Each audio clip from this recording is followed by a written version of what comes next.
ಒಂದು ರಾಜ್ಯ ಸರ್ಕಾರದಿಂದ ಗುಡ್ ನ್ಯೂಸ್ ಸಿಗ್ತಾ ಇದೆ ಮಹಿಳೆಯರಿಗೆ. ಏನು ಗುಡ್ ನ್ಯೂಸು? ಗೃಹಲಕ್ಷ್ಮಿಯರಿಗೆ ವರ್ಷಕ್ಕೆ 2 ಸೀರೆ ಕೊಡ್ತಾರಂತೆ. ಮತ್ತು ನೀವು ಕೇಳಿಬಿಡಿ, ರೇಷ್ಮೆ ಸೀರೆನೋ, ಕಾಟನ್ ಸೀರೆನೋ, ಕಂಚಿನೋ ಯಾವುದು ಅಂತ ನೋಡೋಣ ಬನ್ನಿ ಏನಂತ. ಸಿದ್ದು ಬಜೆಟ್ನಲ್ಲಿ ನಾಳೆ ಇದ್ರ ಬಗ್ಗೆ ಘೋಷಣೆ ಮಾಡುವ ಸಾಧ್ಯತೆ ಇದೆ. ಇಂದಿರಾ ಕಿಟ್ ಯೋಜನೆ ಪ್ರಕಟ ಸಾಧ್ಯತೆ, ಪೆಟ್ರೋಲ್ ಮೇಲೆ 1 ಸೆಸ್ ಹೇರುವಂಥ ನಿರೀಕ್ಷೆ ಕೂಡ ಇದೆ. ಅನ್ನಭಾಗ್ಯ ಫಲಾನುಭವಿಗಳಿಗೆ ಪೌಷ್ಟಿಕ ಆಹಾರ ನೀಡುವ ಉದ್ದೇಶದೊಂದಿಗೆ ಇಂದಿರಾ ಆಹಾರ ಕಿಟ್ ಯೋಜನೆ ಗೃಹಲಕ್ಷ್ಮಿ ಫಲಾನುಭವಿಗಳಿಗೆ ಸಹಾಯಧನದ ಜೊತೆಗೆ ಸೀರೆ ಕೂಡ ವಿತರಣೆ ಮಾಡಬೇಕು ಅಂತ ಪ್ಲಾನ್ ಇದೆಯಂತೆ. ಸೊ ವಸತಿ ಹಂಚಿಕೆ ಗೊಂದಲ ನಿವಾರಿಸೋಕೆ ನೂತನ ಯೋಜನೆ, ಗ್ಯಾರಂಟಿ ಯೋಜನೆಗಳಿಗೆ ಸಂಪೂರ್ಣ ಹಣ ಒದಗಿಸುತ್ತಲೇ ಇನ್ನಷ್ಟು ಜನರಿಗೆ ನೇರ ಲಾಭ ತಂದುಕೊಡುವ ಇಂದಿರಾ ಕಿಟ್ ಸೇರಿ ಹಲವು ಯೋಜನೆಗಳನ್ನು ಆಯವ್ಯಯದಲ್ಲಿ ಘೋಷಿಸುವುದಕ್ಕೆ ಮುಖ್ಯಮಂತ್ರಿ ಸಿದ್ದರಾಮಯ್ಯನವರು ಸಿದ್ಧತೆಯನ್ನು ನಡೆಸಲಾಗಿದ್ದು, ಈ ಬಾರಿಯ ಬಜೆಟ್ ಗಾತ್ರ 4.50 ಲಕ್ಷ ಕೋಟಿ ರೂಪಾಯಿ ಸಮೀಪಿಸಬಹುದಾದ ಸಾಧ್ಯತೆ ಇದೆ ಅನ್ನೋದನ್ನು ಹೇಳಲಾಗ್ತಾ ಇದೆ. ಇನ್ನು ಈವರೆಗೆ ಗ್ಯಾರಂಟಿ ಯೋಜನೆಗಳತ್ತಲೇ ಹೆಚ್ಚಿನ ಗಮನ ಹರಿಸಲಾಗಿದ್ದ ಬಜೆಟ್ನಲ್ಲಿ ಈ ಬಾರಿ ಹಲವು ಹೊಸ ಯೋಜನೆಗಳ ಘೋಷಣೆಗೆ ಆರ್ಥಿಕ ಸಚಿವರು ಆಗಿರುವ ಮುಖ್ಯಮಂತ್ರಿ ಸಿದ್ದರಾಮಯ್ಯನವರು ಸಿದ್ಧತೆ ನಡೆಸಿದ್ದಾರೆ. ಶುಕ್ರವಾರ ಮಂಡನೆ ಆಗಲಿರುವ, ಅಂದರೆ ನಾಳೆ ಬಜೆಟ್ ಮಂಡನೆ ಅಂತ ನಾವೇನು ಹೇಳ್ತಾ ಇದ್ದೀವಿ, ಈ ಬಜೆಟ್ನಲ್ಲಿ ರಾಜ್ಯ ಬಜೆಟ್ನಲ್ಲಿ ಜನಪರ ಯೋಜನೆಗಳ ಘೋಷಣೆ ಮಾಡಲಾಗ್ತಾ ಇದೆ. ಪ್ರಮುಖವಾಗಿ ಅನ್ನಭಾಗ್ಯ ಯೋಜನೆ ಅಡಿ ಅಕ್ಕಿ ಜೊತೆಗೆ ಇಂದಿರಾ ಆಹಾರ ಕಿಟ್ ನೀಡೋದಕ್ಕೆ ಅನುದಾನ ಮೀಸಲಿಡ್ತಾ ಇದೆ.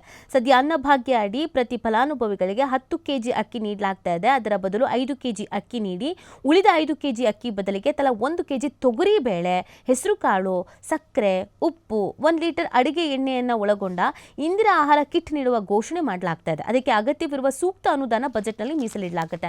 ಅಂದರೆ 10 ಕೆಜಿ ಅಂತ ಇತ್ತಲ್ವಾ ಅಕ್ಕಿ, ಅದ್ರ ಬದಲು ಈಗ ಬರೀ ಅಕ್ಕಿನೇ ಕೊಟ್ಟರೆ ಬೇರೆಯವ್ರಿಗೆ ಸಮಸ್ಯೆ ಆಗುತ್ತೆ. ಉಪ್ಪು, ಸಕ್ಕರೆ, ಎಣ್ಣೆ ಎಲ್ಲದ್ರ ರೇಟು ಜಾಸ್ತಿ ಆಗ್ತಾ ಇದೆ.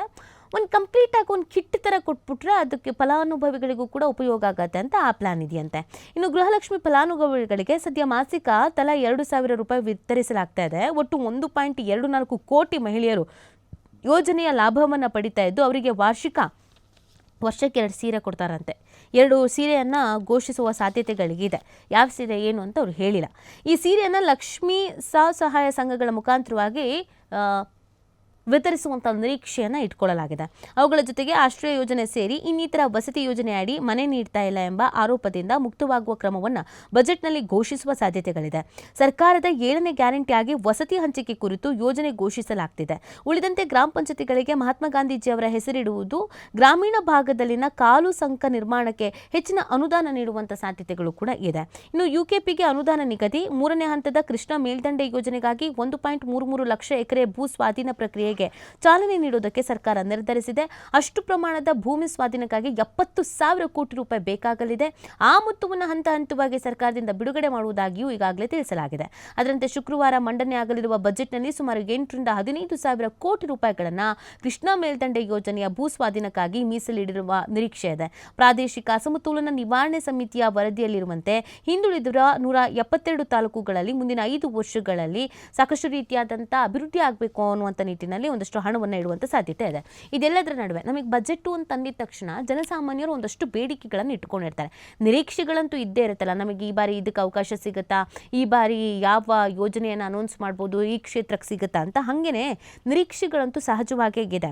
ಬಜೆಟ್ನಲ್ಲಿ ಜನರಿಗೆ ಹೆಚ್ಚುವರಿ ಹೊರೆ ಬೀಳುವ ಸಾಧ್ಯತೆಗಳಿದೆ.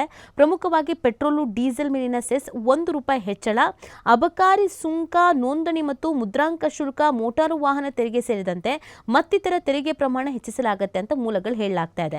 ಸೊ ಜನಸಾಮಾನ್ಯರಿಗೆ ಹೊರೆ ಆಗಬಹುದಾದ ಕೆಲವೊಂದಷ್ಟು ಪಾಯಿಂಟ್ಸ್ಗಳು ಇರೋದನ್ನು ನಾವು ಗಮನಿಸ್ತಾ ಇದ್ದೀವಿ. ಸೊ ಜನರ ನಿರೀಕ್ಷೆನೂ ಇದೆ, ಅದರ ಜೊತೆಗೆ ಹೊರೆ ಆಗಬಹುದಾದ ಕೆಲವೊಂದಷ್ಟು ಸಾಧ್ಯತೆಗಳು ಕೂಡ ಇದೆ. ನೋಡೋಣ, ನಾಳೆನೇ ಬಜೆಟ್ ಇರೋದ್ರಿಂದ ಏನಾಗುತ್ತೆ. ಸಿದ್ದರಾಮಯ್ಯನವ್ರ ಲೆಕ್ಕ ಅಂತಂದರೆ ಅದು ಸಿದ್ದು ಲೆಕ್ಕ ಅಂತಲೇ ಫೇಮಸ್ಸು. ಬಜೆಟ್ ಮಂಡನೆಯ ವಿಚಾರದಲ್ಲಿ ದಾಖಲೆಯ ಬಜೆಟನ್ನು ಮಂಡನೆ ಮಾಡ್ತಾ ಇರೋದು ಸಾಕಷ್ಟು ಅನುಭವ ಇದೆ. ಮತ್ತು ಸಿದ್ದರಾಮಯ್ಯನವ್ರಿಗೂ ಕೂಡ ಇದು ಮಹತ್ವದ ಬಜೆಟ್ ಆಗಬೇಕು ಅನ್ನುವಂಥ ಆಸೆಯೂ ಇದೆ. ತಾವು ಮಂಡಿಸುವಂಥ ಬಜೆಟ್ ಮಹತ್ವದ ಬಜೆಟ್ ಆಗಬೇಕು ಅನ್ನುವಂಥ ಆಸೆಯೂ ಇದೆ, ನಿರೀಕ್ಷೆಗಳೂ ಇದೆ. ಇದೆಲ್ಲದರ ನಡುವೆ ಭರವಸೆ, ವಿಶ್ವಾಸ, ಜವಾಬ್ದಾರಿ, ಇದರಲ್ಲಿ ಬಜೆಟ್ ಹೆಂಗೆ ಮಂಡನೆ ಆಗುತ್ತೆ ಅನ್ನೋದನ್ನು ನೋಡಬೇಕಾಗತ್ತೆ. ಯಾವ ವಲಯಕ್ಕೆ ಬಂಪರ್ ಆಗ್ಬೋದು, ಸ್ವಲ್ಪ ಮಟ್ಟಿಗೆ ಹೊರೆ ಆಗೋದು ಯಾವುದು, ಇದೆಲ್ಲ ನಾವು ನಾಳೆ ನೋಡೋಣ.